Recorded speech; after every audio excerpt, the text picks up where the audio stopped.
সুপ্রিয় দর্শক সবাইকে স্বাগত জানাচ্ছি মাই টিভি রমজান ও স্বাস্থ্য অনুষ্ঠানে প্রেজেন্ট বাই বিকন ফার্মাসিউটিক্যালস। আপনাদের সঙ্গে রয়েছি আমি ডাক্তার অমিতা হাসান।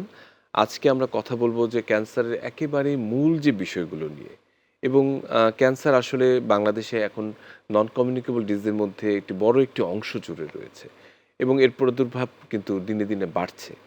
এবং এর পেছনে কারণ কি? বাড়ার পেছনে কারণ কি? কিভাবে আসলে মানুষ সতর্ক হবে, সচেতন হবে?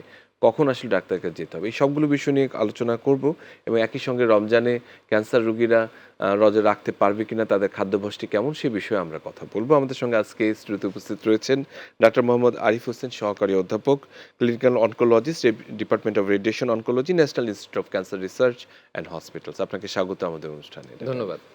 ডাক্তার আরিফ, আমরা একেবারেই বেসিক থেকেই শুরু করি যে ক্যান্সার মানে মানুষ একটা ভয়ের নাম। একটা পর্যায়ে এমন ছিল যে ক্যান্সারের কোনো অ্যান্সার নাই। কিন্তু ক্যান্সার কি, এটি সম্পর্কে অনেকেরই ক্লিয়ার ধারণা নেই।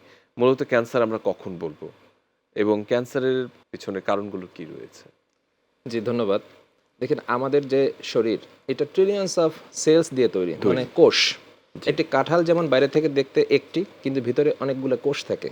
মানুষের শরীরে এরকম লক্ষ কোটি কোষ দিয়ে তৈরি। এর মধ্যে কিছু কোষ প্রতিনিয়ত ধ্বংস হয়, আবার সমপরিমাণ কোষ শরীর তৈরি করে নেয়।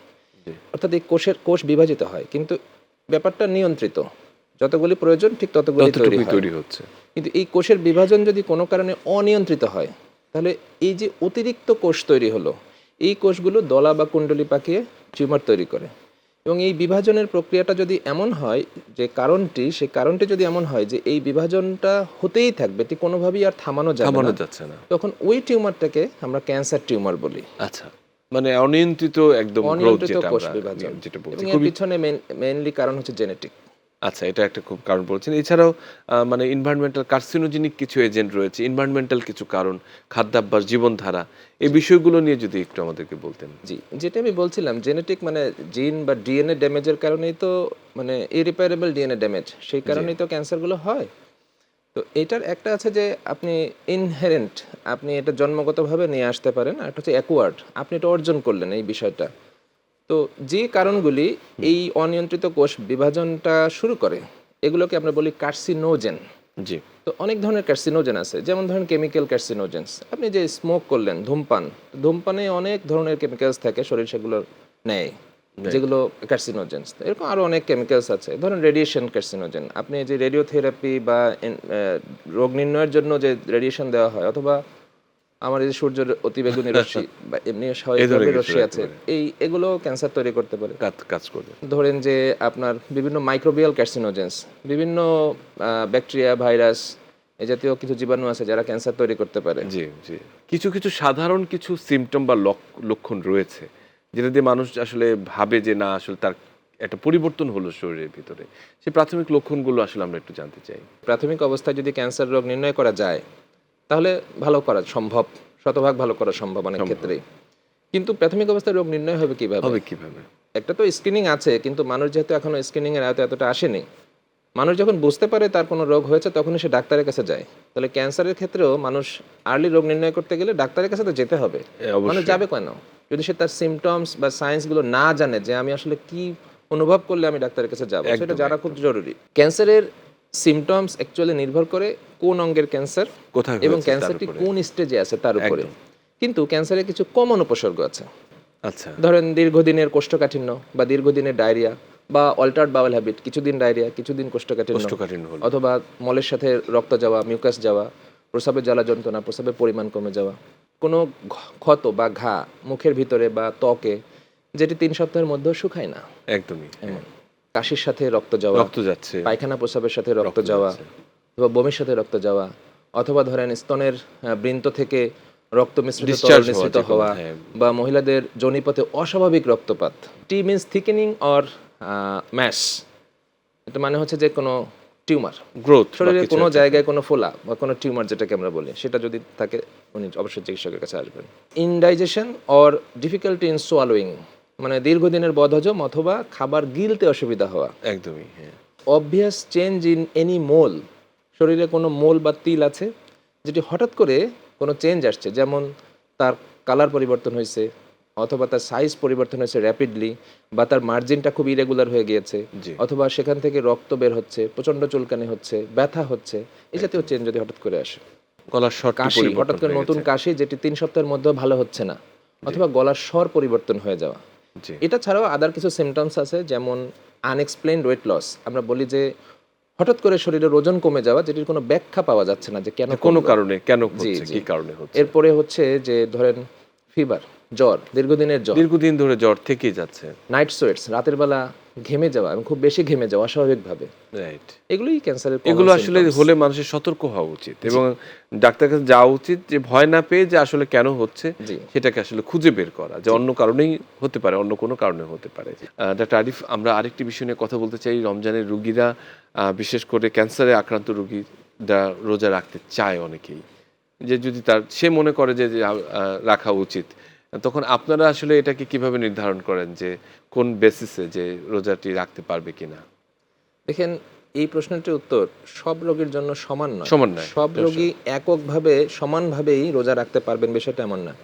মানে রোজা রাখতে পারবে কিনা বিষয়টি নির্ভর করে 3টা বিষয়ের উপরে। একটা হচ্ছে তার রোগের বর্তমান অবস্থা কী, অবস্থাটা কি? তার রোগের ধরনটা কী, তিনি কী ধরনের চিকিৎসা পাচ্ছেন, এবং তার শারীরিক সক্ষমতা কী। একদম। এখন এই সবগুলি বিষয়ের উপর নির্ভর করে যে সকল রোগীর রোগ স্থিতিশীল অবস্থায় নেই এবং উনি কেমোথেরাপি বা রেডিওথেরাপি জাতীয় কোনো চিকিৎসা পাচ্ছেন, যেগুলিতে ডিহাইড্রেশন বা পানি স্বল্পতা হওয়ার বা ইলেকট্রোলাইট ইমব্যালেন্স হওয়ার ঝুঁকি আছে, তাদের জন্য রোজা কিছুটা ঝুঁকিপূর্ণ। ঝুঁকিপূর্ণ। যাদের দ্রুত ওজন হ্রাস হচ্ছে এবং ম্যাল নিউট্রিশনে ভুগছেন, মানে অপুষ্টিতে, যাদের রক্তশূন্যতা আছে, জি। যাদের ডায়াবেটিস এবং কিডনিজনিত জটিলতা আছে ক্যান্সারের সাথে সাথে, একেবারেই। যাদের খুব বেশি বমি বা ডায়রিয়া ক্যান্সারের চিকিৎসার প্রভাবে হোক বা ক্যান্সারের কারণেই হোক।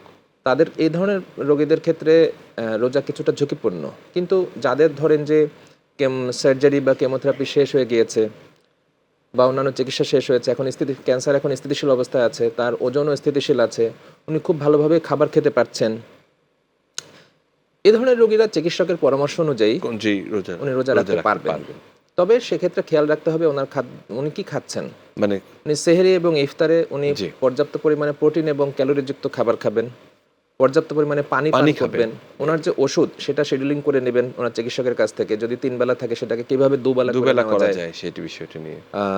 এবং চিকিৎসকের খুবই কন্ট্যাক্টে থাকতে হবে। চিকিৎসক প্রয়োজনে এই সময়টাতে রোগীকে ফোন নাম্বার দিয়ে দেওয়া, যাতে উনি বাসাতে বসেই কোনো সমস্যা হলে একটু কথা বলে নিতে পারেন। হ্যাঁ, সেটা।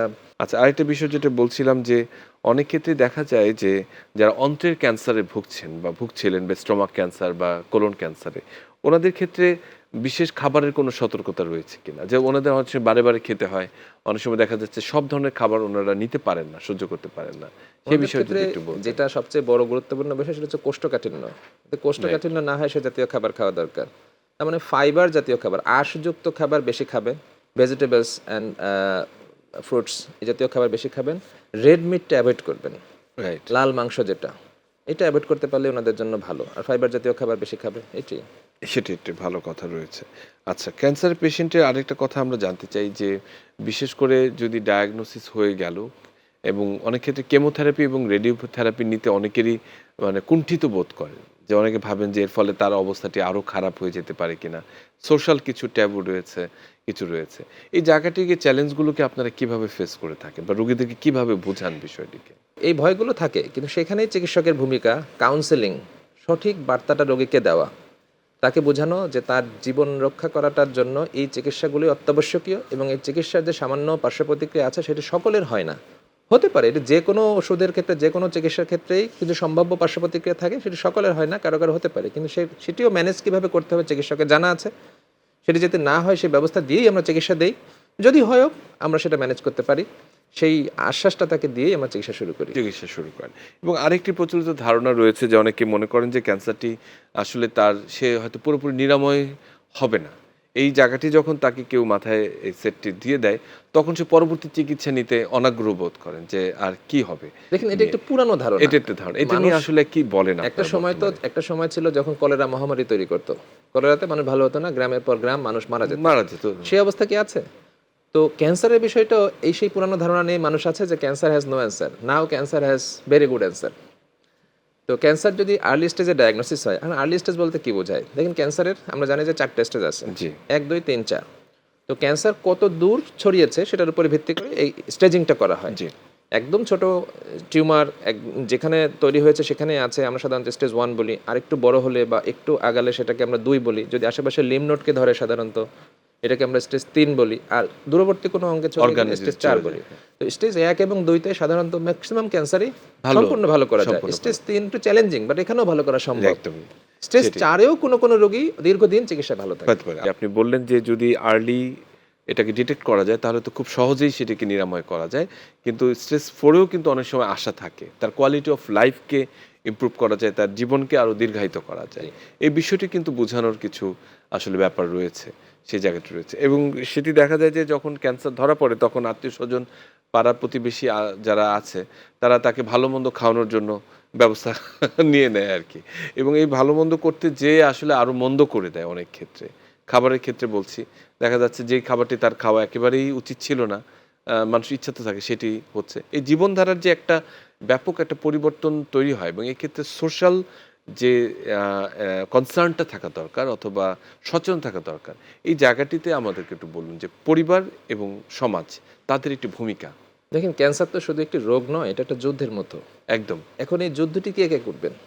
যুদ্ধ করবেন রোগী নিজে, চিকিৎসক এবং তার পরিবার এবং সেই সাথে সমাজ। Surroundings সবাই যারা মিলে যদি রয়েছে। যুদ্ধটা করা যায় তাহলে যুদ্ধে জয়লাভ করা সম্ভব। যুদ্ধ তো কখনো সহজে জেতা যায় না, তো ক্যান্সার যুদ্ধটাও জয়লাভ করা সম্ভব, কিন্তু সেটা সমন্বিত প্রয়াস লাগবে। চিকিৎসক তো শুধুমাত্র যখন তাকে চিকিৎসা দিচ্ছেন সেই সময়টাতে তার সাথে থাকেন, Right. কিন্তু বাকি সময় তার সাথে থাকে পরিবার, আত্মীয় স্বজন। সাধারণত দেখা যায় যে এই পরিবার এবং আত্মীয় স্বজন তাকে মানসিকভাবে অনেক ক্ষেত্রেই ভেঙে ফেলে। হ্যাঁ তার সামনেই এইসব আলাপ আলোচনা হয় যে উনি তো ভালো হবে না, ওনাকে সবাই দেখতে আসতেছে, জড়ায় ধরে কাঁদতেছে, মানে ওনাকে বুঝাই দিচ্ছেন যে আপনি তোমার বিদায় নিচ্ছেন, সময় হয়ে যায়। হ্যাঁ সময় হয়ে গেছে, আপনি বিদায় নিচ্ছেন, আপনাকে শেষ দেখা দেখতে আসছি। এটা সবচেয়ে ক্ষতিকর। তাকে সাহস দিতে হবে এবং চিকিৎসক কি বলেছেন তার সম্বন্ধে সেটা সেটাকে- মাথায় রাখতে হবে। সেটা মাথায় চিকিৎসক রাখতে যেখানে আশা দিচ্ছেন সেখানে আপনি কুসংস্কার উপরে নির্ভর করে তাকে হতাশ করে দিচ্ছেন। আবার অনেক হচ্ছে যে ক্যান্সারের খবরটি জানাতে চায় না, যে আপনাদের কাছে নিশ্চয়ই এই ধরনের অনুরোধ আসে যে প্লিজ এটা ওনাকে বলবেন না। এটা সবচেয়ে কমন। প্রথমে রোগীর আত্মীয় স্বজন ভিতরে ঢুকেন, আগেই বলে দেন ডাক্তার সাহেব উনি কিন্তু জানেন না, ওনাকে বলবেন না। এটা নিশ্চিত হওয়ার পরে রোগীকে ভিতরে আনেন। কিন্তু মেডিকেল এথিক্স বলে যে এই ব্যাড নিউজটা সবার আগে জানবেন হচ্ছে রোগী নিজে, হ্যাঁ এবং রোগী সিদ্ধান্ত নেবেন তার পরিবারের আর কে বিষয়টা জানবে আর কে জানবে না। কে জানবে না, উনি সেটা বলবেন এবং তাকে মানসিকভাবে সেই সাহসটুকু দিতে হবে এবং তাকে প্রস্তুত হতে হবে। কারণ সাহস দিয়ে তাকে কিভাবে বলা যাবে বিষয়টা সেটা চিকিৎসকই ভালো জানেন এবং চিকিৎসক সেভাবেই বলেন। এতে তিনিও প্রস্তুতি নেন যে কিভাবে উনি এই যুদ্ধটা করবেন, তার একটা প্রস্তুতি হয়। কিন্তু লুকোচুরি করলে হ্যাঁ। হয় কি উনি আসলে ঠিকই বুঝেন কিন্তু ওনার কাছে পুরোপুরি প্রকাশ করা হয় না এবং ক্লিয়ার হয় না যে clear তার হয় না। আউটকামটি কি। উনি একটা প্রচন্ড দুশ্চিন্তার মধ্যে দিয়ে যান এই লুকোচুরিতে, তাতে করে উনি না নেন প্রপারলি চিকিৎসা এবং মানসিকভাবে প্রচন্ড ভেঙে পড়ে উনি আগেই যুদ্ধে হেরে যান। আপনাকে অসংখ্য ধন্যবাদ আমাদের সঙ্গে এতক্ষণ যুক্ত থাকার জি জন্য। আপনাকে ধন্যবাদ। আসসালামু আলাইকুম। সুপ্রিয় দর্শক, আমরা এতক্ষণ বিশেষ করে ক্যান্সারের আদ্যপ্রান্ত একেবারেই খুব মূল জায়গাটি থেকে রোগীর কাছে যাওয়া পর্যন্ত এবং তার চিকিৎসা পদ্ধতি নিয়ে কথা বলেছি। একই সঙ্গে রোজায় ক্যান্সার রোগীরা কী ধরনের খাবার গ্রহণ করবেন, কিভাবে তারা রোজা রাখতে পারবেন, কোন স্টেজে রাখতে পারবেন, সেই বিষয়টি নিয়ে আজকে কথা হয়েছে এবং আশা করি যে এই আলোচনা আপনাদেরকে আরও সমৃদ্ধ করবে এবং সচেতনতাই একমাত্র পারে ক্যান্সারকে আমাদেরকে প্রাথমিক পর্যায়ে প্রতিরোধ করতে। সবাই ভালো থাকবেন, সুস্থ থাকবেন।